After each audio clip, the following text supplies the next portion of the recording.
Beleza, agora tá gravando, tá? Então, vamos lá. Bom, pessoal, aqui ó, eu coloquei só alguns slides para a gente começar uma conversa sobre a disciplina, tá? Bom, é uma disciplina de 68 horas, mas como eu disse um pouquinho antes de começar a gravar, né, logo que estava o pessoal entrando, é uma disciplina que não tem um conteúdo que justifique a gente preencher as 68 horas, tá? Eu acredito que a gente termine antes, tá? O conteúdo. Tá? Ela sempre foi, a disciplina foi projetada antes mesmo de começar a pandemia, então ela sempre foi, ela foi projetada para ser presencial, para que ela tivesse apresentações dos alunos. Então as apresentações gastariam tempo da disciplina, né? A gente teria bastante interação. Lógico que isso fica prejudicado pelo ambiente online, então eu não sei se a gente vai poder contar com esse tipo de atividade como eu gostaria, tá? Mas mesmo que haja algumas apresentações, eu já estou adiantando para vocês que a gente vai ter uma disciplina tranquila em termos de conteúdo. Ela não vai ocupar, por exemplo, 1h30 de cada aula, tá? Vai ter semana, vocês vão notar isso. Vai ter semana que a gente vai ter 1 hora de aula, vai ter semana que a gente vai ter a segunda-feira de aula e uma atividade na sexta em que não vai precisar nem ser síncrona. Então, a ideia é que não consuma de vocês assim um tempo excessivo, tá? Não é uma disciplina que tem dificuldade. Ela vai ser uma disciplina, ela tem que ser uma disciplina que desperte em vocês que vocês façam algumas coisas que vocês não estão mais habituados a fazer, né? Como eu estava falando antes, que a escrita e a leitura, eu gostaria que vocês tivessem mais frequência em escrita e leitura durante a disciplina do que vocês têm normalmente. Então talvez dê esse trabalho extra, né? Mas não tem questão de prova, não tem como. Eu estou tentando falar em outras palavras o que é. A gente não tem como ir mal nessa disciplina, tá? Pelo amor de Deus. Tem que ir bem. Tem que se dedicar e bem. Não tem como falar assim, professor, eu tirei 2 na prova. Se tirar 2 nessa prova é porque não sabe mais o português, nem a escrita básica, assim, porque a ideia é que a gente. Eu não sei nem se a gente vai ter prova, talvez a gente só tenha trabalhos, tá? Não sei nem como cobrar esse conteúdo em prova, por exemplo, tá? Uma disciplina diferente. Mas vamos seguir, a gente. Inclusive, eu coloquei lá no programa assim, avaliação 1, avaliação 2, porque eu não sei se vai ser prova. Quando vocês estiverem pensando no assunto, de repente vocês me tragam ideias também de como que a gente pode fazer avaliações dessa disciplina que sejam bacanas para vocês também, tá? Por que a gente está introduzindo isso na computação? Ou seja, a disciplina já tem um nome, né, de metodologia científica, que é um nome bem comum, é um nome que acontece em nas disciplinas, em todas as áreas. Se vocês forem lá na Biológicas, tem metodologia.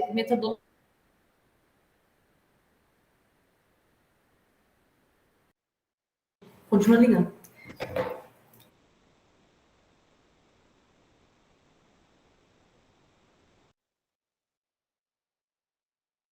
Tem metodologia científica, tá?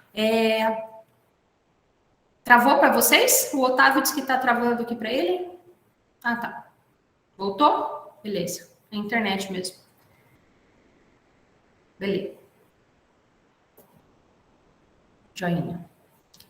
A diferença aqui é que a gente vai tentar levar um pouquinho para nossa área, tá? Então, existe como se fosse um grande conjunto de técnicas que são comuns a todas, né? Todas as áreas, mas lógico que se a gente está numa área que é a computação, tem coisas que vão enviesando, né? A gente vai levando para aquela área da computação, né? Que são específicas da área, né? Se a gente pegar um artigo, um bom artigo da computação e um bom artigo da área, sei lá, de ciências sociais, eles vão ter formatos diferentes, eles vão ter escopo diferente, contexto diferente. Então, e são bons artigos, e ambos aplicaram metodologia científica. Mas como são áreas muito diferentes, eles vão ter nuances muito diferentes também, tá? A questão é que mesmo dentro de uma área como é a computação, a gente tem uma situação que é a seguinte: a gente tem na computação, a computação é é classificada, né, como uma ciência exata. Acho que isso é ponto claro para todos, né? Então, uma ciência exata, tá? Mas também muitos cursos de computação estão dentro do rol das engenharias. Então, está dentro das ciências exatas e está no rol das engenharias. É o caso do curso de engenharia de computação, por exemplo, né? E às vezes tem cursos de computação que não estão dentro de uma faculdade de computação, estão dentro de uma faculdade estão unindo professores de elétrica e computação, por exemplo, ou matemática e computação. Então, essa união de áreas, né, a computação como uma área nova, ela foi acontecendo dentro de outras áreas, né, dentro das universidades. Isso é porque ela é uma área nova, né, e aí a gente vai se adaptando a essa situação, né? E além disso, né, além de estar dentro de ciências exatas, além de estar, às vezes, dentro das engenharias também, dessa grande área das engenharias, também tem, dentro dos cursos de computação, algumas disciplinas que são de ciências sociais, tá? De humanas, tá? Ou, vou dar o exemplo de sistemas de informação, vocês têm, quem é do curso de SI, tem várias disciplinas que vão pendendo para essa área de administração, eu não sei até que ponto que vocês vão nessa parte de humanas, né, nos cursos de SI. Tem a parte de licenciatura em informática, que está dentro de uma graduação em computação também, licenciatura para você ser um professor de informática e não um computeiro, né? Um programador, ou um engenheiro de computação, ou um analista de sistemas, né? Você pode ser um professor de informática nas escolas. Então, é uma área que é bem abrangente, tá? E por isso, e por ser nova, né? Além de ser abrangente, misturar muitas coisas e por ser nova, tem um mau costume, assim, de que os artigos, os textos, os relatórios, as dissertações, às vezes não tem o mesmo rigor científico de um texto, por exemplo, lá da área de biológicas, né, que o pessoal já tem uma metodologia muito bem estabelecida, né, ou que aplicam estatística com determinado critério, rigor, assim, muito claros, né. Então, os nossos textos, assim, se a gente vai estudar os artigos, às vezes a gente acha muita falha ainda, sabe? Muita falha. Eu não estou dizendo falha no formato, falha no português, eu falo falha no conteúdo do artigo mesmo, assim, na falta de rigor científico, falta validação, falta comparação no final. Então, às vezes, na área da computação, a gente, por ser uma área nova, a gente foi aceitando que as coisas fossem acontecendo assim. E aí, pouco a pouco, a gente tem que ir criando essa nova cultura, tá? Então, já melhorou muito, tá? Mas ainda assim, a gente tem que ficar fazendo esse trabalho para que a gente não perca, né, esse rigor, tá? Aqui eu trouxe mais ou menos uma ilustração, pessoal, do que seria os cursos de computação, mais ou menos, como que a gente poderia defini-los, tá? Aqui a gente tem o curso, vou começar por ciência da computação, porque é o primeiro curso de computação, né, que existiu, é o curso de ciência da computação, é o mais antigo, tá? Curso de ciência da computação é como se fosse essa bola amarela, tá? Que daí tá meio sombreada, porque as outras áreas acabaram invadindo aqui, né? Mas o curso de ciência da computação é tudo que eu tentei colocar em amarelo, imaginando que ele sendo o primeiro, né? Aí a gente tem os que foram surgindo depois. Aqui eu coloquei só esses que a gente tem mais presentes aqui, mas eu posso encaixar TADS, que eu acho que eu perdi TADS aqui. Eu tinha desenhado TADS porque eu peguei esse desenho aqui da Facom, tá? Dos cursos da Facom. A gente tem, ó, engenharia de computação, tá? Pendendo aqui para as áreas das engenharias, com um grande...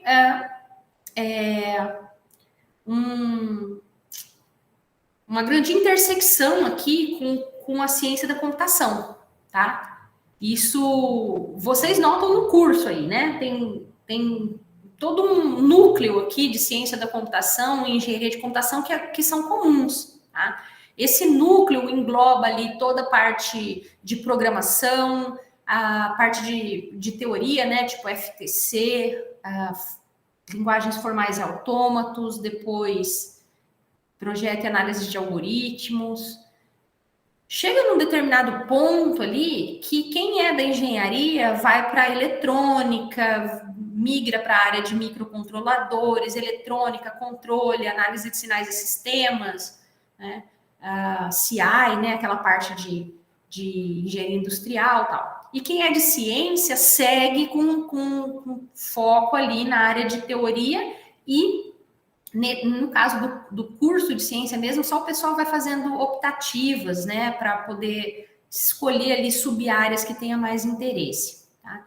A gente tem um subconjunto de ciência da computação, um núcleo ali de ciência da computação forte na área de engenharia de software, que acabou criando um novo curso, que está super em alta, o curso de engenharia de software, porque o pessoal de engenharia de software, eles trabalham muito na área eles são ótimos engenheiros de software, né? Engenheiros para criar programas, sistemas, resolver problemas dentro das empresas, tá? Na área da computação. Tá? Eu não fui fiel aqui ao tamanho do subconjunto, porque não é um subconjunto tão pequenininho aqui, é que eu não conseguia encaixar essa bola aqui da GS melhor. Mas, na verdade, é um subconjunto maior aqui de ciência, tá? E que tem uma intersecção com a área de administração e humanas também. A área de SI, né, a área que permeia ali o curso de sistemas de informação, está aqui de tal maneira, né, essa bolinha mais puxada para o verde aqui, que tem bastante de computação, mas também tem bastante da área de administração, um pouco da área de humanas. Tá? Então, é para a gente ver onde que a gente tem as diferenças entre os nossos cursos aqui, os cursos de computação entre as áreas, tá? Por que eu estou mostrando isso? Né? Alguns de vocês já conhecem isso, até mesmo porque às vezes até trocaram de curso e tal. Mas é porque mesmo dentro da área de computação, hoje se a gente pega um artigo, por exemplo, para ler, né? Um artigo de uma área, por exemplo, vou pegar um artigo da área de IA, que geralmente está aqui, né? A área de IA, se bem que a área de IA hoje ela está em tudo, né? Mas vamos colocar a área de IA aí como sendo dentro desse núcleo de ciência da computação. Eu vou falar de carteirinha mesmo, né? Que eu andei lendo uns trabalhos de IA, porque eu tenho um aluno que está trabalhando com IA e precisei ler bastante coisa. Né? E eu notei que os artigos de IA são muito diferentes, a forma de escrever é muito diferente dos artigos da área de sistemas de computação. Tá? Vou colocar SC aqui, que engloba arquitetura de computadores, sistemas distribuídos, paralelos, tá? Alto desempenho. Tá? Então, dentro da mesma área, dentro dos mesmos cursos que a gente tem domínio aqui, se a gente pega um bom artigo de IA, o formato dele, a forma como os pesquisadores se expressam, às vezes não é a mesma forma com que os pesquisadores de uma outra sub-área se expressam, tá? A gente vai tentar enxergar isso durante a disciplina. Vamos tentar capturar essas informações aqui durante a disciplina, tá? Vamos tentar ver as diferenças aí com relação às pesquisas nessas áreas, tá?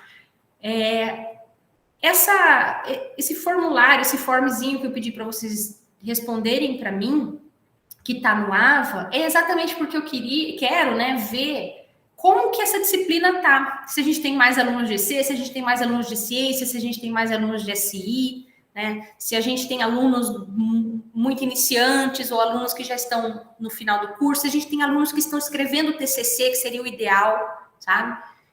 Por isso que eu quero ver, porque a gente tem que ver essa realidade que a gente está aqui e ver como que a gente vai adaptar a disciplina, tá? Então, eu fiz essa introdução aqui, pessoal, antes mesmo de falar do programa da disciplina, que eu já vou abrir aqui. Isso aqui vai ficar tudo para vocês hoje já, tá? Então, considerando aí, pessoal, que a gente está nesse ambiente bastante heterogêneo, tá?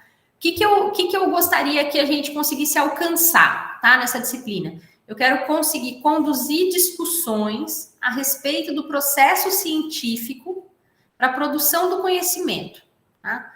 Espera-se que por meio das discussões, da produção de texto e das apresentações verbais, os alunos despertem interesse pela pesquisa científica. Meu Deus, será que eu vou conseguir isso?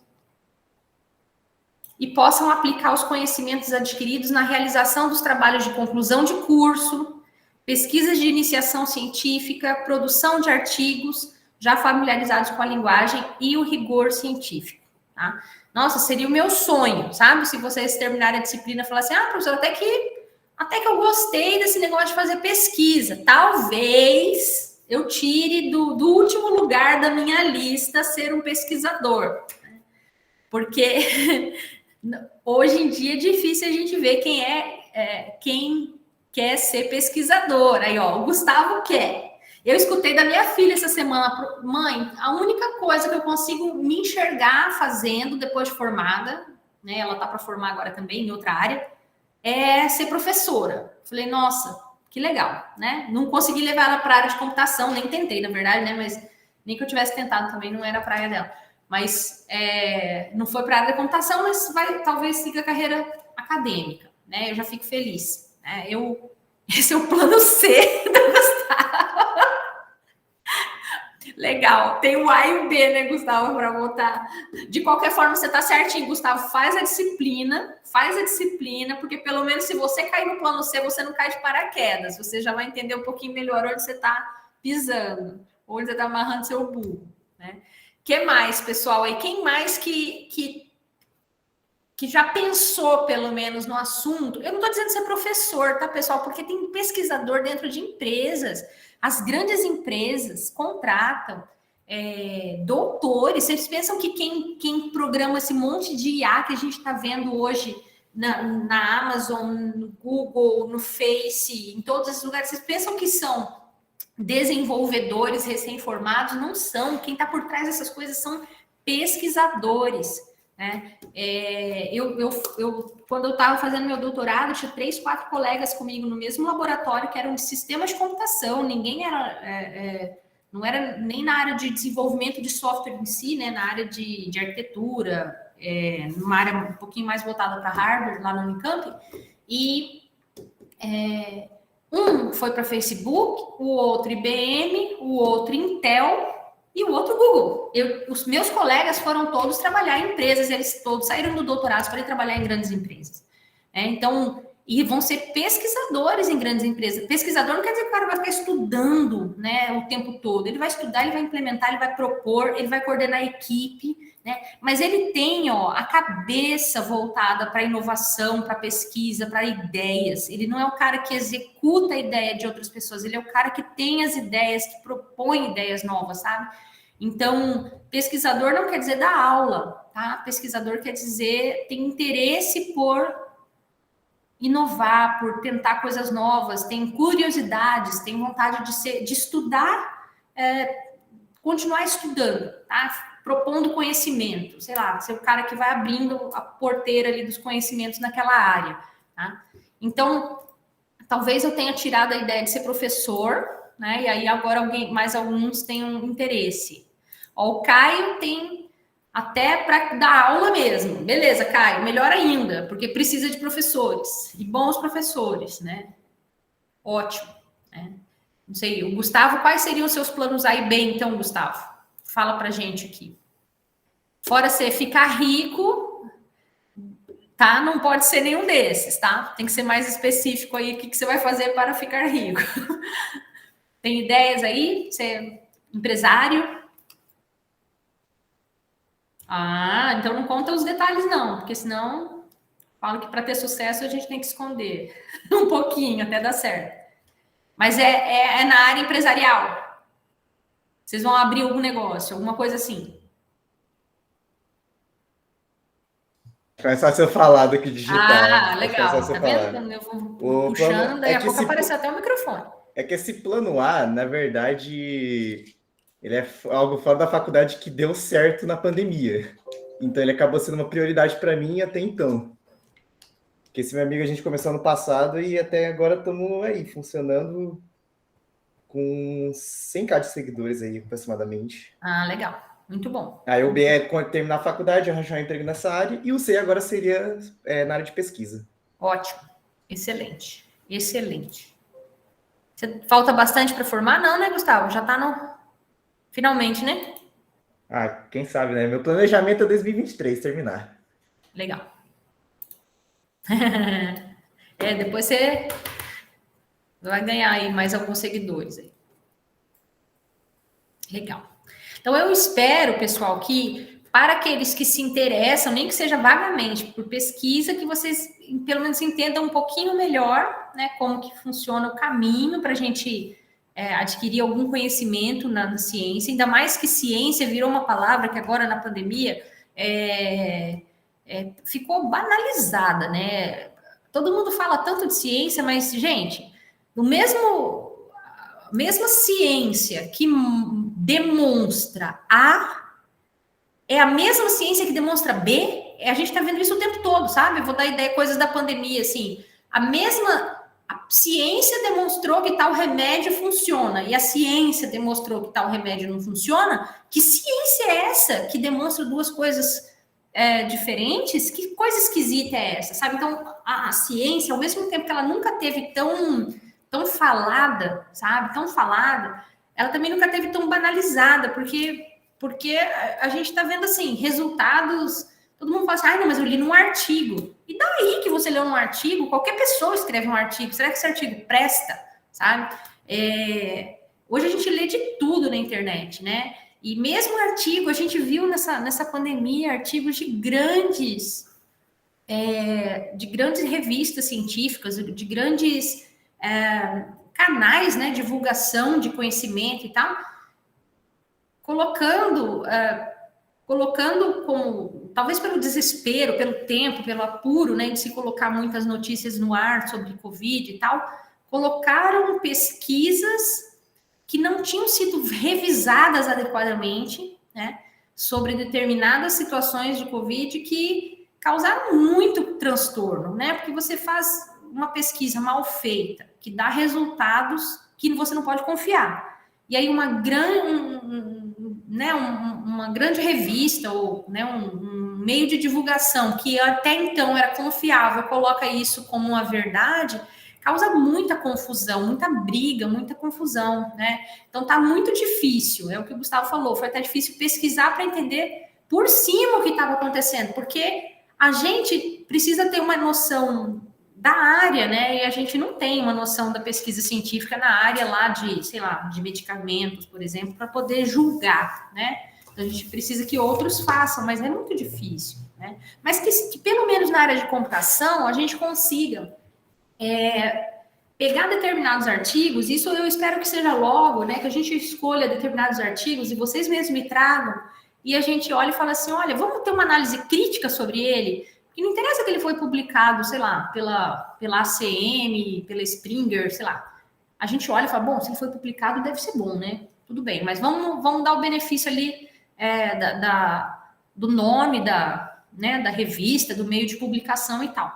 Mas vamos ter um olhar crítico sobre ele, né? Vamos ver se o processo metodológico daquela pesquisa, se eu consigo enxergar furos ali, né? Aquele ponto... aquilo que não foi falado, que não foi feito, né? Uma análise que faltou. Vamos ver se a gente consegue tirar isso, porque a gente tem que começar tendo essa análise crítica sobre o trabalho dos outros, para que a gente também, na hora de escrever o nosso, a gente consiga escrever e fazer, principalmente, a pesquisa, né, corretamente. A escrita é consequência, sabe? A escrita é a consequência, talvez, de um trabalho bem feito, né? E lógico que num determinado ponto a gente vai ter que cuidar da escrita, porque também se você fizer um trabalho maravilhoso, metodológico, a metodologia perfeita, né? Sem furo nenhum, e escrever isso de forma muito inadequada, escrever mal, não conseguir se expressar, teu trabalho vai para o beleléu por conta da escrita, sabe? Então ninguém vai conseguir te aceitar, né? Aceitar o seu trabalho. Vou pedir para outro escrever seu trabalho ou vão simplesmente ignorar, né? E às vezes é só por causa da escrita. Então a escrita é importante em algum ponto, ele só não é o mais importante, tá? Então nós vamos fazer o seguinte, ó, eu fiz um programinha aqui, pode ser que ele seja alterado em ordem e tal, mas a gente vai falar um pouquinho de fundamentos, vamos fazer algumas reflexões, talvez ainda hoje, tá? Etapas da pesquisa, passo a passo, tá? Planejamento de experimentos, isso aqui, ó, eu não sei se ele vai vir nessa ordem, porque talvez ele fique mais para frente, tá? Mas uma parte dos experimentos a gente vai ter que entender como planejar nossos experimentos, ver um pouquinho sobre teste estatístico. Eu não sei o suficiente para ensinar vocês. Eu vou ter que aprender algumas coisas para ensinar vocês, de tanto que essa área aqui é uma área que a gente não domina o suficiente, né? E que às vezes, por não dominar o suficiente, a gente pode deixar a desejar nos artigos, né? Só que pelo menos na nossa área acontece o que eu acabei de falar para vocês. A gente quer aprender para aplicar. A grande maioria das áreas, eles pagam para os estatísticos fazerem. Eles pagam para as pessoas fazerem, sabe? Tem um lado bom que fica bem feito, mas tem um lado ruim que...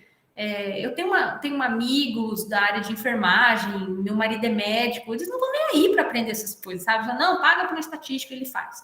Né? Eu não, quero aprender, quero um mínimo, pelo menos, a não ser que seja uma coisa muito, muito difícil. Mas se for uma coisa que nós temos plenas condições de aprender, e o professor Ricardo está dando uma disciplina na pós com esses pontos aqui, e eu vou participar da disciplina lá para poder trazer para cá algumas coisas bem legais.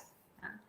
Organização do texto científico, os meios de divulgação de resultados, eu vou explicar para vocês depois, lá no final da disciplina, como que funciona a parte de divulgação, tá? Onde que a gente publica, o que significa publicar num workshop, o que significa publicar numa conferência, o que significa publicar numa revista, tá? O que significa um termo que é muito usado na computação, que é um terrorzinho aqui de quem é da área acadêmica, que é chamado QALYS, né?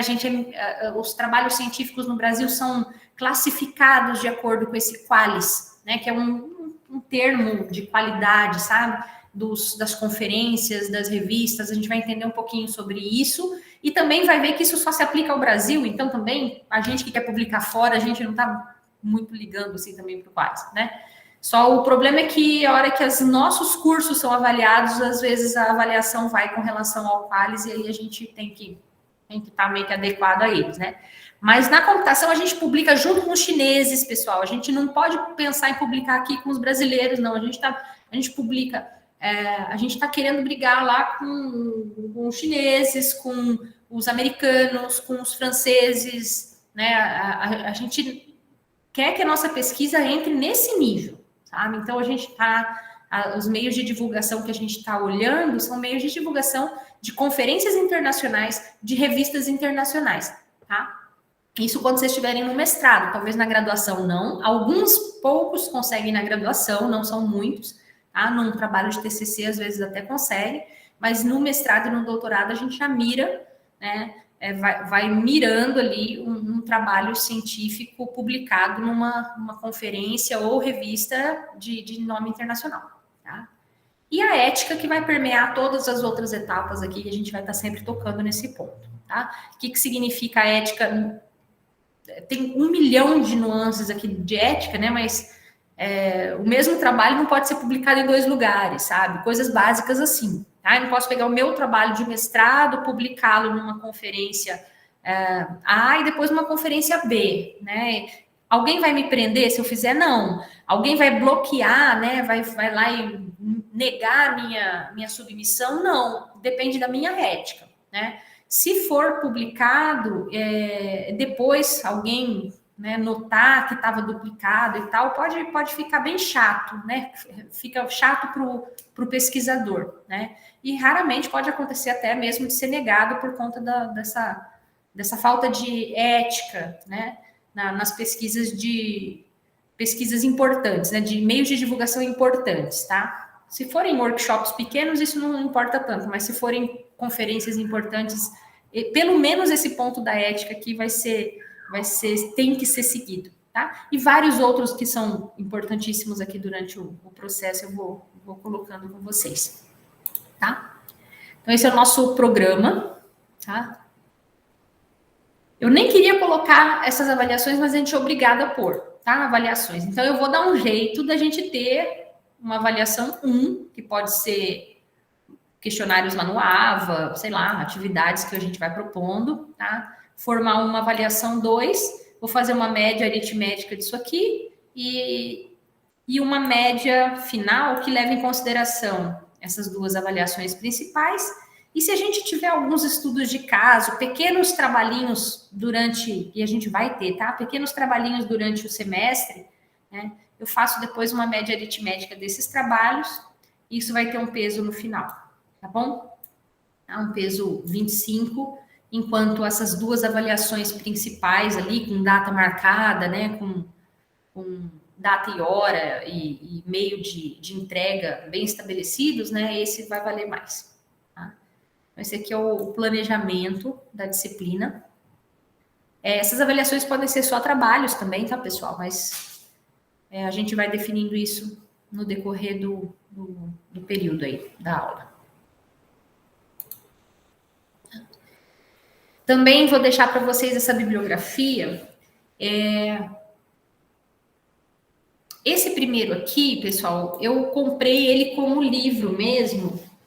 Esse aqui, ó, Metodologia de Pesquisa para Ciência da Computação, com umas formiguinhas aqui. Eu não sei se esse livro tem na biblioteca, tá? E eu só não me preocupei tanto, porque eu comprei essa edição, mas eu achei um PDF de uma edição anterior disponível na internet. Então, eu sei que vocês vão conseguir esse livro aqui pela internet facilmente, tá? Então, se vocês não conseguirem o livro, a terceira edição, a primeira edição eu tenho certeza que tem na internet fácil e é o mesmo livro com uma troca de ordem nos capítulos, dá para vocês usarem tranquilamente, tá? Então, se vocês puderem ir atrás desse primeiro para ajudá-los, eu aconselho, tá? Os outros são apoio, tá? Pode ser que a gente use num tópico ou outro, tá? Por exemplo, na parte de ética, ó, código de ética, tá disponível na internet aqui também. Eu vou usar só na parte de ética, tá? E os outros dois aqui ficam de complementar. Tudo bem? Beleza? Deixa eu voltar para meus fundamentos aqui. Alguma pergunta aí sobre a programação, pessoal? Tranquilo? Beleza? Joia. Tudo ok. Então, vamos lá. Tá? Essas 3 bolinhas aqui, ó, são bem conhecidas de vocês, porque todas as universidades, todas as instituições de ensino, isso é constitucional, tá? A Constituição diz claramente, né, num dos artigos, que eu não sei qual, né, que a universidade tem que ter essas 3 grandes...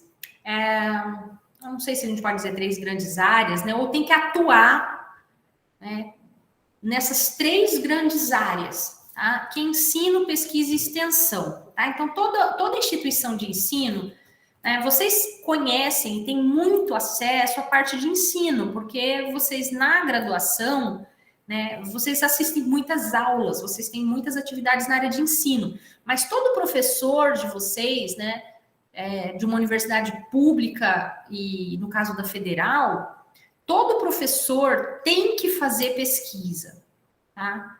Assim, todos fazem? Praticamente todos. Não vou dizer que todos, porque não é obrigatório no sentido de que você vai ser exonerado se você não fizer, sabe? Mas como que a gente sustenta ensino? É como se o ensino ele precisasse de uma sustentação, sabe? Ele precisa que o professor esteja fazendo pesquisa para que ele esteja sempre adquirindo novos conhecimentos, exercitando novos conhecimentos, e aí isso sustenta o ensino.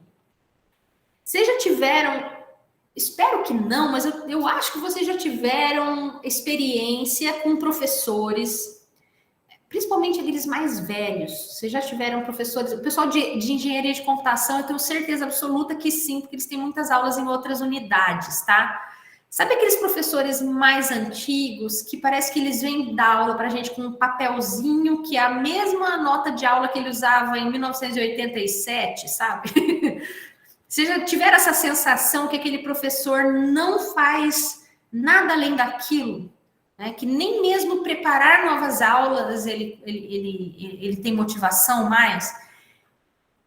É porque, às vezes, o ensino, para ele para o professor estar sentindo que ele está motivado para o ensino, normalmente é um professor que também está fazendo pesquisa. Se ele para a pesquisa, a tendência é que o ensino fique uma repetição. A mesma matéria, a mesma matéria, a mesma matéria. Quem aguenta falar da mesma matéria todo ano, da mesma forma, sabe? A pessoa desmotiva, né? Se ele deixar um gravador ali, é a mesma coisa. Sabe? Então, a pesquisa e o ensino, eles se complementam, sabe? E vocês sabem o que significa extensão? Eu acho que a gente peca muito nisso aqui. Eu acho que o nosso governo agora está dando mais ênfase nisso e está exigindo mais atenção nessa parte. Mas eu queria ouvir de vocês. Vocês sabem o que quer dizer extensão? E onde que isso se aplica no curso de vocês, por exemplo, na vida acadêmica de vocês? Vocês já pararam para pensar? A gente fala isso desde o primeiro dia de aula, mas na prática mesmo. Ninguém, né, se manifestou. Deveria ser tão claro para vocês quanto é o ensino e quanto é a pesquisa, né? Mas não é na prática, sabe? Porque a extensão pouco a pouco ela foi deixada muito de escanteio. Mas a gente tem, por exemplo, na UFMS, a gente tem lá a Pró-Reitoria de Extensão. O que a Pró-Reitoria de Extensão faz? Faz essa ponte entre o conhecimento gerado na universidade e a sociedade, a comunidade. Como que o ensino e a pesquisa, né, que produzem conhecimento, estão atuando, mesmo durante a graduação, né, mas como que vocês estão atuando, vocês e os professores, né, estão atuando na comunidade, né? Como que a gente está transferindo esse conhecimento, ou estendendo a universidade para a comunidade? A gente faz muito pouco isso, sabe? Aí agora, isso já como informação para vocês, mas pouco a pouco isso está ficando claro para a gente também, o MEC está exigindo, nesse novo governo agora, uma das exigências é que todos os cursos vão ter que ter uma carga horária bem grande de extensão. A gente vai ter que se virar para que vocês estejam nas comunidades, vocês estejam fora da universidade também. Vocês têm que levar o conhecimento que vocês estão adquirindo dentro da universidade para a população, né? Se a gente pensa isso num estudante de medicina, a gente enxerga isso legal. Se a gente pensa no estudante de farmácia, no estudante de outras áreas, a gente enxerga bem. Quando a gente pensa em computação, a gente dá uma travada, né? Como que a gente vai levar a computação? Mas, gente, tem tanta forma, sabe? A gente pode ensinar robótica, a gente pode ensinar linguagem de programação, linguagens fáceis de programação, a gente pode profissionalizar pessoas, sabe? Nossa, tem inúmeras coisas que a gente pode fazer para a comunidade e que a gente faz muito pouco, tá? Então, eu estou dando essa apanhada para vocês, tá? Mas, na verdade, a gente vai focar bastante agora na pesquisa, tá? Nessa disciplina, tá? Agora, esperem, quem ainda vai ficar na graduação aí, o ano que vem e o próximo, vai começar a aparecer mais atividades de extensão, tá? Isso vai ser bem legal. Eu acho que vai aproximar a universidade da população. Eu acho que a gente vai sair ganhando, todo mundo vai sair ganhando. A gente está assustado um pouquinho com isso, porque a carga horária acho que vai ser meio alta, né, de extensão, mas a gente vai aprender a lidar com isso. Em algum momento a gente vai entender os benefícios disso aí e vai ver que valeu a pena. Então, antes de ir para o outro slide, agora sim, a gente vai focar em pesquisa, tá, pessoal? Então, eu vou até abrir aqui, agora, de novo, quero ouvir vocês. O que vocês podem me dizer aí? O que é fazer pesquisa? Vamos lá. Definam, falem qualquer coisa aí a respeito de pesquisa. O que é pesquisa para vocês? Se vocês fossem definir ou conceituar, alguém chuta alguma coisa aí? Depois eu dou algumas respostas possíveis, tá? Porque não tem uma única. O que é fazer pesquisa, pessoal? Estudar, levantar dados sobre algum assunto. É uma parte relevante de pesquisa. Estudar, desenvolver algo novo. É uma parte da pesquisa também. Trazer novos conhecimentos sobre algo. É uma descoberta. Evoluir em algo. Ótimo, tá? Vamos unir tudo isso aí, a gente já desenvolver. Olha, pesquisa, né? Vai desde a gente tentar estender o conhecimento já existente, né, como foi colocado ali, né, levantar dados sobre algum assunto, né, a gente simplesmente tentar compilar dados, né, organizar dados que estejam, de repente, soltos, né, em muitos meios, né, de divulgação, e a gente tentar organizá-los, né, vai desde essa simples tarefa, né, até tarefas muito nobres, né, como descobrir coisas novas, né, fenômenos novos, né, você, por exemplo, construir uma teoria nova, né, você nascer com essa missão, né, de vir aqui e, sei lá, definir ali conceitos da teoria da relatividade, né, ou desenvolver a mecânica quântica, né, que são teorias novas, novidade, né, ninguém fez isso antes, e você que está criando do zero, você está enxergando algo na natureza e formalizando isso, né, escrevendo, né, fala que a matemática é como se fosse o alfabeto de Deus. Eu não sei onde que eu ouvi isso, mas eu achei mágico, sabe? Assim, a matemática é o alfabeto de Deus, mas também a música, né? As notas musicais também são. Se você pegar algo que tá solto no universo e aquilo você conseguir organizar, né? E pela matemática, por exemplo, no final das contas, explicar um fenômeno natural, né? É algo maravilhoso, né? Então a pesquisa ela leva a isso, né? Outro dia eu assisti um filme, por exemplo, daquela pesquisadora, a Marie, acho que é Marie Curie o nome dela, acho que é, vou colocar aqui, depois vocês procurem, acho que é Marie, se não me engano é isso aqui, Curie. Ela é uma pesquisadora no começo do século, e ela foi uma das, né, porque começou com ela, depois o esposo, que na verdade não era marido ainda, né, ela se juntou com outro pesquisador, depois ela se casou com ele. Eles conseguiram encontrar, né, novos elementos químicos, e dentre esses elementos químicos, elementos que tinham radioatividade. Então, na verdade, eles criaram toda a teoria da radioatividade, né? Eles definiram, propuseram, explicaram, né, de alguma forma. Então, a tabela periódica que a gente conhece, muitos dos elementos, né, foram encontrados, né? A que preço, né? Ao preço de ficar muito doente, porque a radioatividade causa, né, efeitos colaterais graves. Então, o esposo ficou doente, acabou falecendo. Faleceu de um acidente, mas disseram que o acidente foi causado por uma falta de mobilidade que ele já tinha dos efeitos colaterais da radioatividade. Foi isso mesmo. Ele foi atropelado, mas dizem que ele não tinha mais mobilidade, né? Então, ele já mancava, usava, acho que, bengala e tal. Ela ficou com alguns efeitos colaterais também, mas o pior, né? O que se encontra, né, com a pesquisa, os resultados de uma pesquisa que foram, assim, extremamente inovadores, importantes para a ciência e tudo, o que se vai fazer com aquilo, né? Porque a pesquisa, até o ponto onde eles entregaram para a humanidade aquele conhecimento, é uma pesquisa de cunho puro, né? Você entrega algo não aplicado ainda, né? Você entrega algo puro. Tá aqui, teoria. Encontramos isso, ó. Tá aqui. Agora, o que vai ser feito, né? Aí disso vieram coisas muito boas, né? Agora o Gustavo acabou de falar o micro-ondas, né? Os nossos aparelhos hoje, né, evoluíram a partir, né, dessa descoberta, todos os raios-x, tomografia, não sei se é ressonância, todos esses que, de alguma forma, evoluíram a partir de um raio-x simples, né? O raio-x depois foi utilizado na guerra bastante, salvou muitas vidas, né? Acabou ajudando para que muitas pessoas não fossem amputadas, né? Com efeitos, né, secundários da pesquisa, né, da Marie Curie, do esposo, né?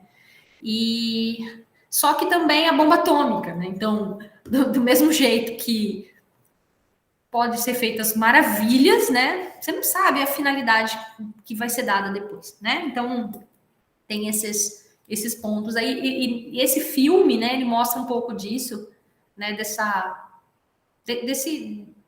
dessas consequências, né, das pesquisas iniciais sobre algo, quando você descobre algo novo, né? Você não sabe exatamente onde que vai chegar.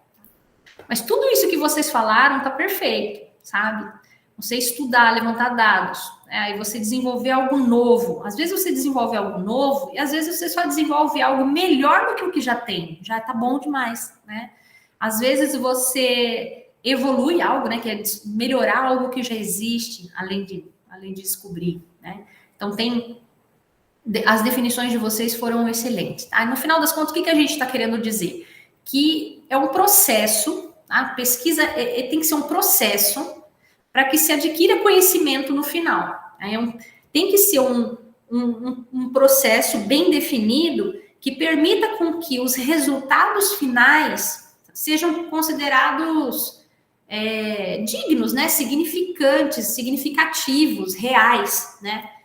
Para isso, a gente diz aqui numa das definições, né? Mas esse vai aparecer em outras também, que vai ser um processo que tem que ser ou sistemático, tem que ser um procedimento, um processo que tenha método, né? Ele não pode ser ao acaso, né? Não pode ser qualquer forma de se fazer o experimento, né? Joguei aqui todas as cartas e caiu desse jeito e eu publiquei o resultado dessas cartas aqui, da conformação dessas cartas. Poxa, isso não foi um método, né? Como que eu faço para repetir o seu experimento? Eu consigo? Não. Então não foi um método adequado, porque não foi uma descoberta de fato, sabe?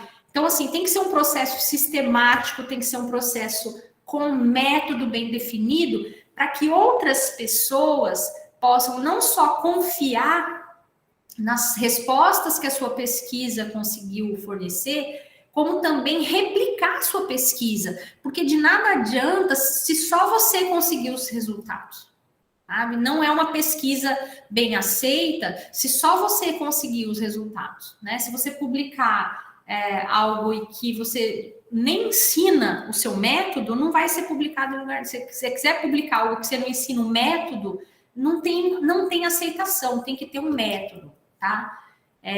Então tem que ser um procedimento. Um procedimento racional, sistemático, com o objetivo de proporcionar respostas aos problemas que foram propostos, né? Sejam lá quais forem os problemas, tá? A pesquisa é desenvolvida mediante o uso de conhecimentos disponíveis, né? Porque a gente só tem isso, né? A gente tem que usar o que tem até o momento, né? Para tentar estender um pouquinho, né? O estado da arte que a gente chama, né? Você usa tudo que você tem disponível para tentar estender um pouquinho o conhecimento naquela área, tá? Então, quando a gente diz o que tem disponível, né? Por exemplo, a gente hoje tem computadores disponíveis, tem supercomputadores disponíveis, né? Então, a gente tem como estender o conhecimento usando essas ferramentas. Há 100 anos atrás, eles não tinham, né? Eles tinham outros métodos, né? Agora, isso não desmerece de maneira nenhuma o que conquistaram não tendo computadores, como, por exemplo, como que é o nome do nosso pai da computação, gente? Eu vou esquecer logo o nome do cara, do filme, da teoria lá, ó. Pô, Caio, me ajuda aí. O Turing, caramba. A pessoa esquece logo o nome do... Não pegou aqui.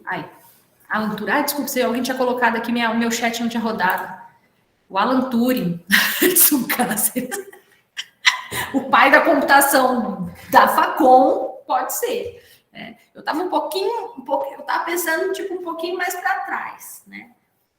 Tá certo que eu acho que não estava muito longe da idade, mas eu estou falando do Turing lá na época da Segunda Guerra, né? Lá não tinha computador, então um cara que consegue criar um mecanismo que dá origem depois aos computadores, né? Mas consegue criar algo que hoje a gente consegue conceber como sendo computação, usando o que tinha disponível na época, que era matemática, lógica e mecânica, né? Não sei o que tinha de eletrônica na época, mas devia ser pouco. Então é incrível, né? muito mais, quer dizer, merece muito. Os méritos dessa conquista são muito maiores do que os méritos hoje da gente aplicar um supercomputador para, sei lá, sequenciar um genoma, né? Que é algo que a gente já consegue fazer porque os computadores estão aí para isso, né? Então, o bonito da ciência é isso, né? É fazer milagre com o que tem disponível. E aí, por que a gente faz pesquisa, né? Tem simplesmente a satisfação de conhecer mais sobre algo, né? Isso aqui eu acho incrível, quem tem essa vontade, sabe? Tem gente que às vezes desde criança tem, né? Gosta de fuçar, gosta de conhecer mais. Tipo, você dá um brinquedo, a criança desmonta, porque ela quer, na verdade, conhecer como funciona, não quer brincar, sabe? Tem umas pessoas que já nascem com isso, né? São poucas, mas tem algumas que têm esse gosto, né? Mas agora pensando não só no nível de infância, assim, né? Mas mesmo hoje, fazer pesquisa, tem pessoas que são tão boas nisso, né? De estudar, de manter viva essa chama de estudo, que às vezes estão nas universidades para isso, sabe? Tem professores que seguram, às vezes, a parte de publicação de pesquisa de uma universidade, sabe? A gente tem professores ali na Facom, eu não vou ficar dando os nomes para não ficar chato, né? Mas, assim, o professor, ele é tão bom no que ele faz, ele é tão bom na pesquisa, que dá vontade de não dar aula para ele, dá vontade de não dar disciplina para ele, de não dar serviço para ele, dá vontade de falar assim, só pesquisa, sabe? Porque usa seu tempo para pesquisa, que ele não pode, porque a universidade exige que tenha um ensino. Mas a pessoa, ela é muito boa naquilo, sabe? Ela faz aquilo ali com muita satisfação de conhecer mais, sabe? É muito bonito, né? O Otávio está falando que abria as coisas para ver como funcionava. O problema é que eu quero saber se você conseguia fechar depois, né? Porque eu abri... Eu me lembro que eu também morria de vontade de abrir. Uma vez, o primeiro computador que meu pai me deu, milhões de anos atrás, eu abri ele inteirinho. E aí, depois, né? Eu morria de medo, né? De fazer alguma coisa errada lá. Eu não tinha a menor ideia do que eu estava fazendo, né? Daí você fecha tudo, né? Monta tudo e sobra uma peça. Aí você fala, meu Deus, o que eu faço com isso agora? Esconde e vê se funciona sem ela. Outra razão aqui, a Otávio falou, já abriu um notebook. E quando montei sobrou, é punk. Mas curiosidade é assim mesmo. Ó, razões de ordem prática, tá? Porque às vezes a razão é de ordem intelectual, é gosto pela pesquisa em si, gosto por aprender, né? Mas muitas vezes, e é o que mais a gente vê, né? É de ordem prática mesmo, são necessidades, né, de conhecimentos práticos. Então, a gente precisa, por exemplo, resolver um problema que não tinha solução até então, ou um problema que já tinha uma solução, mas você quer uma solução melhor, né? E sempre vai ter, né? De falar assim, a gente já tá todo mundo feliz com os carros como eles são. Ninguém mais vai pesquisar carro, não existe isso, né? O ano que vem tem um carro novo, tem uma tecnologia nova num carro que vai fazer ele custar mais e que vai fazer ele correr mais e que vai deixar os meninos de olho grande no carro, né? Então, essas razões de ordem prática, elas movimentam o comércio, que elas movimentam a pesquisa, né? E aí é onde eu falo que vocês podem trabalhar. Vocês podem trabalhar nisso. Vocês que são da computação, vocês têm que pensar nisso aqui, né? Não resolver problemas pequenos. Não pensar que vocês vão trabalhar em resolver problemas grandes. Vocês vão estar fazendo exatamente isso que eu acabei de falar. Vocês vão estar propondo soluções novas ali para os carros, propondo soluções novas aí para, sei lá, para os equipamentos médicos, para os simuladores de membros, né, mecânicos das pessoas ali, sei lá, né? Dentro da área de cada um de vocês, eu espero que vocês estejam aí resolvendo problemas grandes daqui a pouquinho, tá? Então, geralmente, né, o que mais movimenta a pesquisa é isso aqui, tá? São as razões práticas, tá? Menos aqui as razões de ordem intelectual, tá? Mas ainda assim existem sim os que fazem isso por gosto, por aprender, né? Que não tem nenhuma razão comercial por trás, tá? E aí a gente entra num ponto, pessoal, e aí eu já vou também logo parar, porque senão eu falei que não ia falar muito tempo, eu tô falando muito, né? Talvez eu pare aqui. dois tipos de pesquisa que a gente tem. E aí eu já finalizo a aula aqui. A gente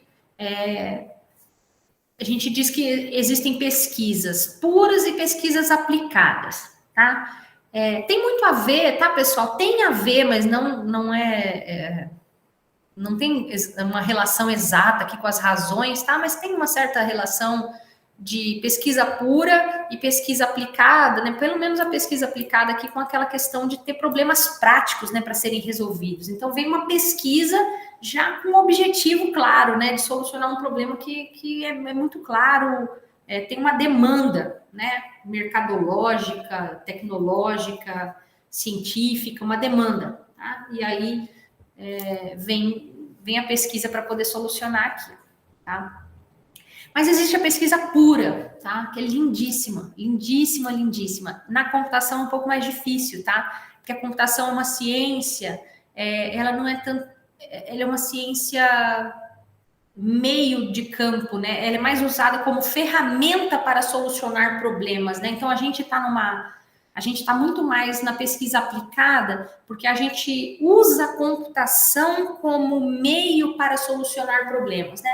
Usa machine learning para resolver problemas de predição, usa GPUs para fazer rodar mais rápido determinado algoritmo paralelamente, né? Então, a computação ela não é muito ligada com a pesquisa pura, ela é mais na pesquisa aplicada. Mas a matemática, né, que fundamenta a computação, a física, né, tem muita pesquisa pura, né, e é muito bonito ver o que acontece nessas pesquisas puras, tá? Então, a diferença, existem várias, né, mas vamos listar algumas aqui, né? Na pesquisa pura, constrói novos conhecimentos por meio de teorias, né? E aí, como são teorias, né, não tem como que se refuta, né? Aí outras pessoas têm que estudar aquela demonstração, aquele monte de fórmulas que foram propostas e tentar. O meio acadêmico vai tentando calibrar se aquilo foi bem aceito, se aquilo não foi bem aceito, né? Vão tentando achar erros na demonstração, aquilo vai se assentando com o tempo, né? Quando alguém lança uma pesquisa pura, né? Uma demonstração, algo que é novo, né? Fica um monte de gente tentando desmontar aquilo, né? Não porque querem quebrar o pesquisador, mas é porque faz parte da construção de conhecimento, né? Se alguém prova algo, né? A prova tem que estar certa. Então vai ter um monte de gente que vai tentar achar erro naquela prova. Se ninguém conseguir, é garantida a prova correta? Não, mas ninguém conseguiu ainda desmontar, então ela é aceita, sabe? E aí assim vai sendo construído, né? Base, por exemplo, eu vou trazer depois, vou mostrar os manuscritos ali da teoria da relatividade, né? Teoria da relatividade é uma teoria, tem um monte de papel, Einstein rabiscou papéis, fórmulas, né?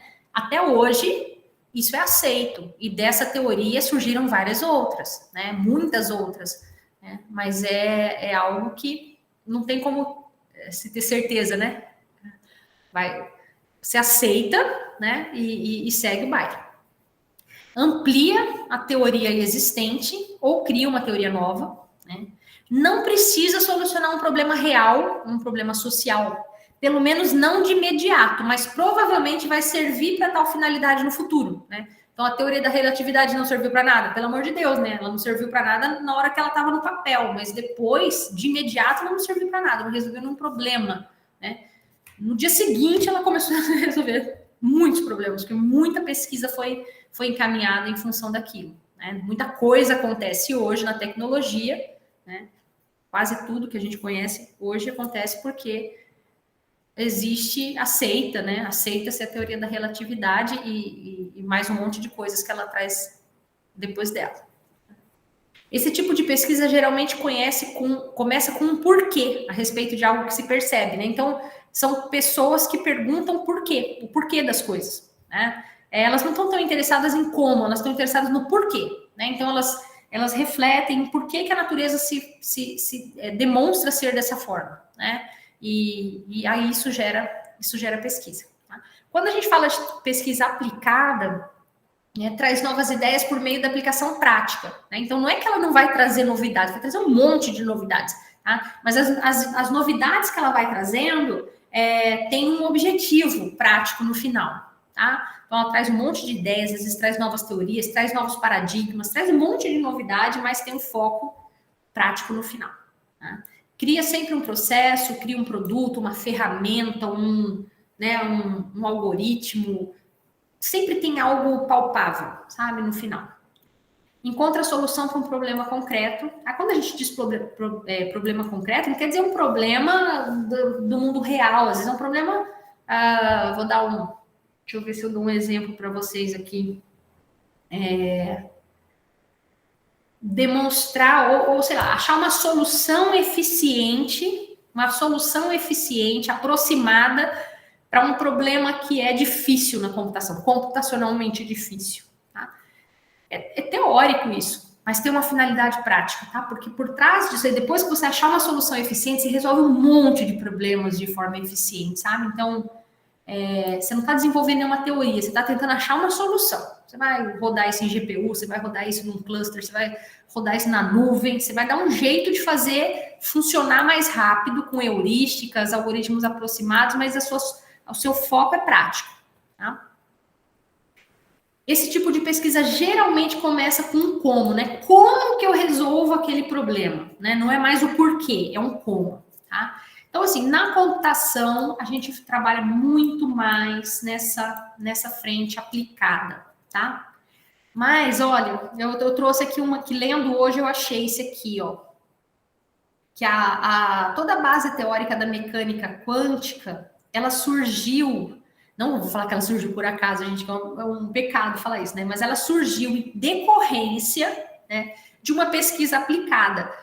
Planck queria encontrar lâmpadas incandescentes, ou queria produzir lâmpadas incandescentes melhores do que se produzia na Inglaterra. Então, ele era alemão, né? E ele queria conseguir fazer na Alemanha o que os ingleses estavam conseguindo com relação às lâmpadas, né? Então, era um foco aplicado, né? Como que eu faço lâmpadas incandescentes tão boas ou melhores, né, quanto as na Inglaterra? Nisso, não sei como, não tenho a menor ideia de como que ele chegou, né, em toda uma base teórica da mecânica quântica e jogou as lâmpadas pela janela, porque daí ele achou algo que é extremamente mais importante do que as lâmpadas incandescentes, né? Então, é um exemplo de uma pesquisa pura, né, de resultados de uma pesquisa pura que acabaram vindo a partir de um início que era aplicado. Né? Ele queria ver também se luz era partícula ou onda. O cara é curioso, né? Ai, que maravilha, gente do céu, eu queria ter 1/10 da curiosidade. Né? Eu às vezes eu me acho muito preguiçosa, assim, tipo, eu tô com essa pergunta, deixa eu ir ali assistir Netflix agora, depois eu penso nisso. Né? A gente tende a ser preguiçoso, eu fico imaginando essas pessoas, assim, com essa gana, né, de responder coisas tão importantes, né? Ele estava com tempo, pode ser, acho que ele não tinha filho. Acho que ele não tinha filho nem cachorro, né, Gustavo? Nem gato, no nosso caso. Ou então ele tinha, mas deixava tudo por cada um fazendo o que queria. Nada, geralmente você vai ver assim, esses grandes pesquisadores, assim como os grandes músicos, os grandes de cada área, eles são pessoas muito... Eles são muito especiais, né? Como se eles viessem com determinadas missões, assim, e assim, a vida prática, a vida cotidiana não chama atenção deles, na maioria, né? Então, a vida cotidiana acaba ficando em segundo, terceiro lugar, plano C, igual ao do Gustavo, né? Então, você vai olhar, o cara que é um grande músico, ele tinha uma vida pessoal toda lascada, né? Você vai ver um grande cientista, às vezes ele todo infeliz em várias áreas, mas deixaram assim legados imensos, né? Como se tivesse que pagar aquele preço mesmo, né? O meu marido que fala, né? Se esses caras tivessem esposa, não fazia nada, cara, porque a esposa fica enchendo o saco, né? Mandando fazer as coisas, então. Tô brincando, gente, mas é só a visão do meu esposo sobre a desculpa do meu esposo para não ser um gênio. Sou eu. É isso, ó. O que eu trouxe de pesquisa pura para vocês? Ó, vai ficar aqui para vocês darem uma olhadinha depois, né? Eu achei aqui os manuscritos de Einstein. Cara, eu vi que compraram, leiloaram os manuscritos dele, da teoria da relatividade, por sei lá quantos milhões, assim, sabe? Acho que 3 milhões e meio de dólares, assim, um absurdo. Não sei com quem que tá isso, não sei onde foi parar, mas aqui tá uma foto, né? Deve estar em algum museu, em algum lugar, ou na casa de um cara muito rico, por aí, né? Cara vaidoso, né? Querer ter os manuscritos de Einstein, mas tudo bem. E aí eu não achei nenhuma transcrição, né? Tipo, o próprio, como se fosse o artigo, né? Um texto digitado, bonitinho, né? Não achei. Mas eu deixei aqui um link para vocês de um artigo de um cara que faz uma análise, tá? Sobre os manuscritos de Einstein, tá? Sobre a teoria da relatividade. Então, é bom porque traz trechos da teoria da relatividade, faz umas análises, né? Dá para a gente ler, assim, não é tanta matemática, é uma análise, tem bastante, uma análise textual, em boa parte dá para a gente ler um pouquinho, né? Só para curiosidade mesmo, né? Gustavo não, Caio, o que você falou tirando o Gauss, em que ponto aqui? Agora eu fiquei curiosa. O que o Gauss tinha de diferente dos outros? Se você puder depois falar aqui ou escrever.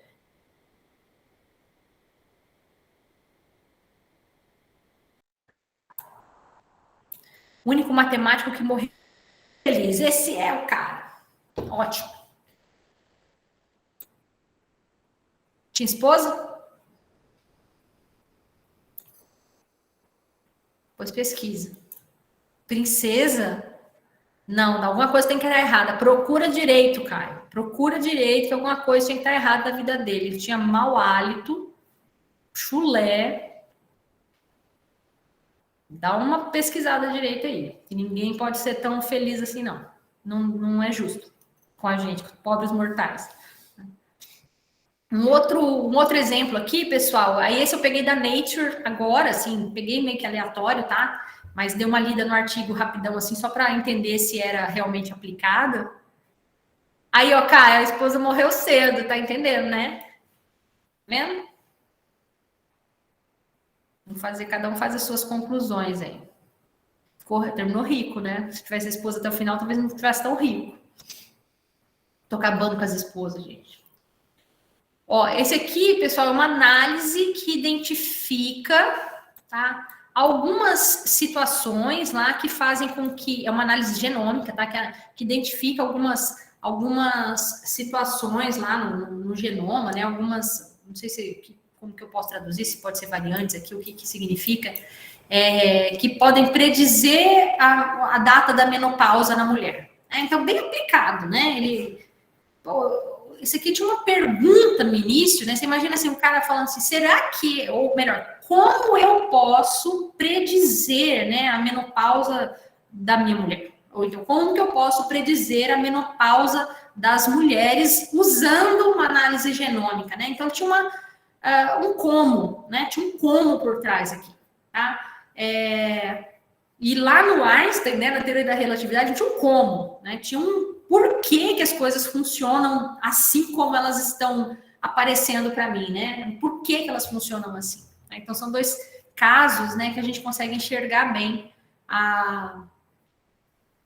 as diferenças, né, entre a aplicada e a pura, tá? Isso aqui vai ficar para outro dia, tá? Vou até o finalzinho com vocês, porque isso aqui, ó, pessoal, o que eu quero que vocês façam, tá? De hoje para sexta. Duas opções, tá? Vocês podem escolher o que vocês acharem mais fácil ou o que vocês acharem mais legal ou menos chato, tá? Opção 1, trazer um exemplo de uma pesquisa pura e um exemplo de uma pesquisa aplicada, tá? E quando eu estou dizendo que apresentar para a turma, lógico que não vai dar para todo mundo apresentar tudo, tá? Mas eu vou aleatoriamente chamar alguns de vocês aqui, ó. Caio, você trouxe o seu? O que você trouxe? Daí o Caio me fala, eu trouxe esse e esse, tá? né? Como eu fiz assim, trouxe esse artigo que fala tal coisa e esse artigo que fala tal coisa. Vocês não precisam ler os artigos, gente. A gente não está ainda nesse ponto. Vocês não precisam ler o texto. Quero que vocês consigam só identificar se é uma ciência, uma pesquisa pura ou se é uma pesquisa aplicada, tá? Talvez vocês tenham que ir nas áreas da matemática, da física, para achar pesquisas puras com mais facilidade. E podem ir na área de computação mesmo para achar aplicada, ou na área de saúde, por exemplo, que vocês vão achar pesquisa aplicada super fácil, tá? Então, pode ser essa opção 1. Deixam assim na manga, sabe? Vocês vão pôr lá no AVA, tá? Para avaliar a notinha de vocês, mas deixem fácil na hora da aula, porque daí eu pergunto para 2 ou 3, só para a gente poder discutir, tá? E a segunda opção, trazer um exemplo de pesquisa aplicada, aí sim, preferivelmente da área da computação, e vamos tentar identificar as fases. Bom, mas calma lá, então não dá. Ó, essa segunda não vai dar para essa sexta, tá? Porque o conteúdo a gente não chegou aqui. Então, a opção 2 não é mais uma opção. Vocês têm só a opção 1 para sexta-feira, tá? Trazer um exemplo de pesquisa pura e um exemplo de pesquisa aplicada. Tá? O que vocês vão fazer? Vocês vão postar lá no AVA um textinho ou um doc. Gente, achem a forma como vocês acharem melhor, tá? Um doczinho, um TXT, onde vocês vão colocar um resuminho de cada um, né? Um parágrafozinho com o título e uma frasezinha de vocês, dizendo se é pura ou se é aplicada, tá? E submetam lá no AVA, com o nome de... Acho que não precisa do nome, né? Acho que ele já fica com o RGA e o nome associado, e deixem isso fácil na hora da aula para eu poder usar os exemplos de vocês aqui para a gente fazer alguma discussão, tá? O Gabriel perguntou se tem a pesquisa P versus NP na computação, né?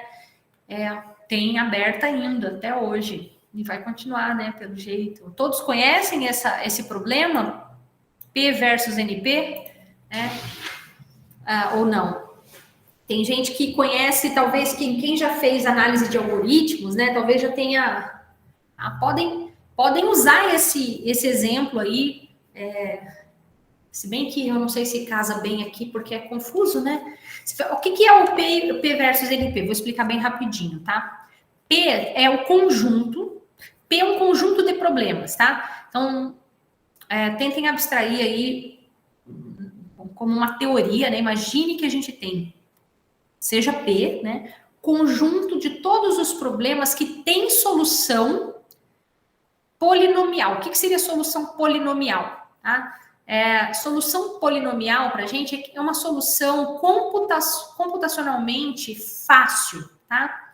Porque solução polinomial eu consigo escrever um algoritmo e ele vai ter uma quantidade de operações naquele algoritmo, naquele programa, uma quantidade de operações que eu consigo descrever como uma equação, e essa equação é um polinômio, tá?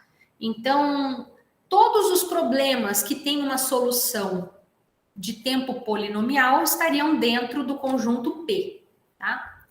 NP não quer dizer não P, tá? NP é um conjunto de problemas, deixa eu ver se eu me lembro bem, faz tempo já que eu não defino isso, mas é um conjunto de problemas que a gente não conhece uma solução polinomial para eles, tá? Eu acho que dá para a gente definir dessa maneira, tá? Repara o seguinte, deixa eu ver se eu fiz a definição certa do NP. Deixa eu só voltar aqui para não fazer uma definição errada para vocês. A gente quer saber, na verdade a pergunta é assim, eu vou escrever aqui para vocês. P é igual a NP? A grande pergunta é essa, ó. P é igual a NP? Ó, problemas NP... Existe um monte de subconjuntos dos NPs, tá? Os NPs são... a gente tem uma classe chamada NP difícil, NP completo, tem subclasses, tá? E essas subclasses, a gente tem que estudar cada uma delas com critério, tá? Porque cada uma delas tem uma definição matemática bem precisa, tá? Mas no final, o que a gente está querendo saber nessa... A tela ficou preta? Peraí. Ah, bom, nem preciso da tela agora, tá? Deixa eu até cancelar aqui. O que a gente quer saber nesse problema? Será que todos os problemas... será que todos os problemas têm solução polinomial? Né? Porque existem muitos problemas em que a gente não conhece uma solução polinomial para ele. A gente não conhece. Por exemplo, problemas que a gente chama de NP completos, né? Tem muitos, tá? Que estão dentro de uma classe chamada NP completo. São problemas que são difíceis, computacionalmente difíceis, tá? Ele pode até ter um enunciado simples, mas ele é computacionalmente difícil. Isso significa que a solução dele não... A gente não encontrou uma solução polinomial para ele. A gente, que eu digo todo mundo, né? Pensa, argumenta... mexe, remexe, mas não acha um problema, uma solução, um algoritmo de tempo polinomial. Mas também não consegue demonstrar que ele não tenha uma solução polinomial. Ou seja, a gente fica num limbo, né? Você não consegue achar a solução polinomial, mas você também não consegue demonstrar que ele não tem uma solução polinomial. A única coisa que você faz, todos os algoritmos que você consegue imaginar para eles e dá um algoritmo de tempo exponencial, logarítmico, exponencial, fatorial, que são funções que crescem muito rapidamente à medida que o tamanho do problema cresce. Tá? Polinomial seria, vamos dizer assim, os eficientes, rápidos, tá? Exponencial, fatorial... Estou classificando de forma bem simples aqui, né? Seriam os difíceis, tá? Os computacionalmente difíceis, que se o tamanho do problema aumentar, o algoritmo não termina logo, né? Pode demorar dias, meses, anos, séculos, tá? Então, o problema é P igual a NP é um problema aberto, porque a gente não consegue demonstrar que não tem solução polinomial, tá? Isso tinha um prêmio, gente. Faz tempo que eu não leio a respeito, né? Mas tinha um prêmio de $1 milhão para. Vamos ver que eu abri aqui a internet, aqui a Wikipedia, só para ver se ainda existe um prêmio de. Se alguém achar aí, ele tinha um prêmio de $1 milhão, tá? Para quem conseguisse evoluir alguma coisa nessa pesquisa, tá? Não achei aqui sobre. Ele está classificado dentro de alguns dos grandes problemas abertos, sabe? Aí, o Caio botou alguma coisa aqui do prêmio, né? 7 problemas matemáticos estabelecidos pelo Instituto Clay da Matemática. Tá? Então, aí, ó, tem P versus NP, conjectura de Roth, conjectura de Poincaré, né? Outros aqui. Poincaré. É um dos grandes problemas abertos. Eu me lembro, uns poucos anos atrás, eu não sei se eu já contei isso para alguns de vocês ou não, mas poucos anos atrás, eu não lembro se vocês conheceram o professor Lucchesi, é um professor... Ah, que legal, Pedro. Esse já foi resolvido? Que massa, que legal. Uns anos atrás tinha um professor aqui que é um professor da Unicamp, ele é aposentado da Unicamp e ficou aqui com a gente. Ele gosta muito de trabalhar com Marcelo Henriques, com o Nalvo, né? Então ele veio e ficou aqui com a gente. É o professor Lucchesi, tá? O cara não aceitou o prêmio, poxa vida. O professor Lucchesi é uma pessoa da área de teoria, sabe? Teoria dos grafos, assim, respeitadíssimo. E ele estava aqui com a gente. E aí, um dia ele mandou um e-mail, né, para o grupo da Facom todo, assim, nova demonstração de que P é igual a NP. Mandou o texto, o artigo, e colocou assim, um doce para achar, um doce para quem achar o erro, sabe? Porque assim, quando você vê uma prova dessa, para computação, se alguém mostrar que P é igual a NP, muda muita coisa na computação, sabe? Então, a chance de que P não é igual a NP é muito maior do que a de que P é igual a NP. A gente não espera que vão demonstrar, né? Então, quando a gente vê uma demonstração assim, a gente acha logo o erro nesse negócio. Aí, todo mundo sai fuçando o erro, né? Vários pesquisadores tentando argumentar e entender a demonstração para para no final concluir, né? Ver onde que a pessoa errou, o que pode melhorar na demonstração e tal. Né? Eu não lembro o que deu isso aí, mas provavelmente não deu nada. Né? Nunca mais ouvi falar. E o problema ainda está aí aberto, então essa demonstração realmente não vingou. Tá? Mas é um baita, até uma demonstração que não vinga é um baita de um conhecimento adquirido, né? Porque um monte de coisas que acontecem movimenta, né, toda a comunidade aí e os próprios pesquisadores, né, no seu minuto de fama aí, devem ter aprendido um montão, né? E depois deve ter ficado um pouquinho bravos, né, a hora que apontaram os erros deles, mas faz parte. É isso. Então, me tragam problemas aí na sexta e coloquem no Ava para não perderem aí a data. Eu coloquei sexta-feira até 3 da tarde, tá? Para vocês lançarem, para que a gente 3h30 já possa olhar, ok? Gente, eu falei pra caramba, eu não espero segurá-los mais de 1 hora nas aulas, tá? Mas hoje foi empolgação. Tá bom? Ó, deixa eu fazer rapidinho aqui, só para eu saber quem está, quem não está. E também já... Ai, deixa eu abrir de novo aqui rapidão.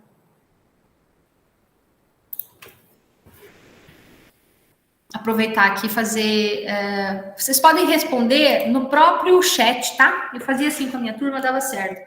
Vou falando os nomes, vocês vão dando só um okzinho ali no chat, que aí eu vou seguindo por ordem alfabética aqui e vou dando presença para vocês. Eu vou projetar a tela do Ciscad, porque daí se eu pular alguém ou faltar alguma coisinha aqui, vocês mesmos já me avisam, tá?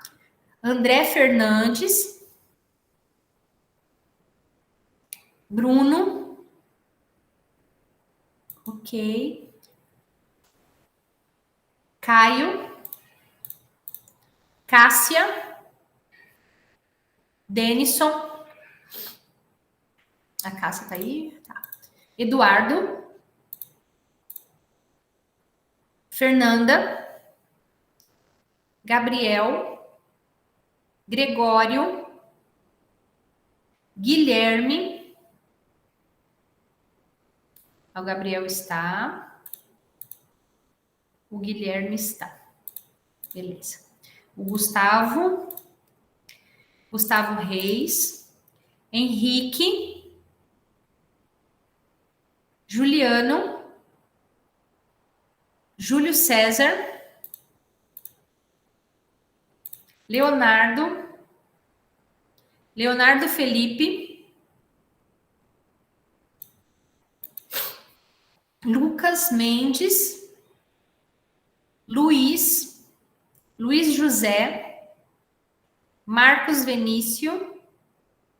Otávio. O Marcos está aí. Ok, o Otávio também. Pedro Roberto. Rafael. A Sandy. Vamos lá, Pedro Roberto, ok. Rafael, ok. A Sandy, ok. Tiago. Tiago. E o Victor.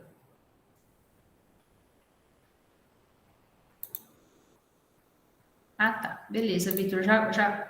Ai, gente, tomara que ele não tenha perdido tudo. Putz, grila, esses caras já uma meleca. Perdeu. É uma desgrama, gente. Vamos lá, rapidão, que eu acho que eu me lembro aqui. A Cássia, o Denison. Fernando entrou agorinha. Gabriel tava, o Gregório não. Guilherme sim, Gustavo Reis. Juliano, eu lembro. Júlio, não lembro, mas vou pôr presença. Leonardo, esses aqui eu não lembro. Júlio, ok. Tá, já pus ali. Ok. Otávio, eu lembro. A Sandy, o Rafael, o Pedro.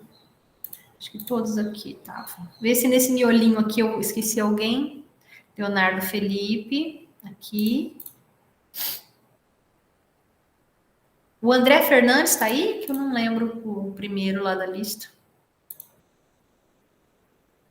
Tá. O Marcos também. Beleza. Esses caras de vez em quando dão uns... Então, aqui.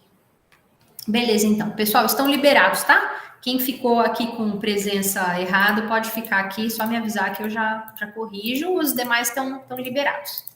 Obrigado, viu? Até sexta-feira.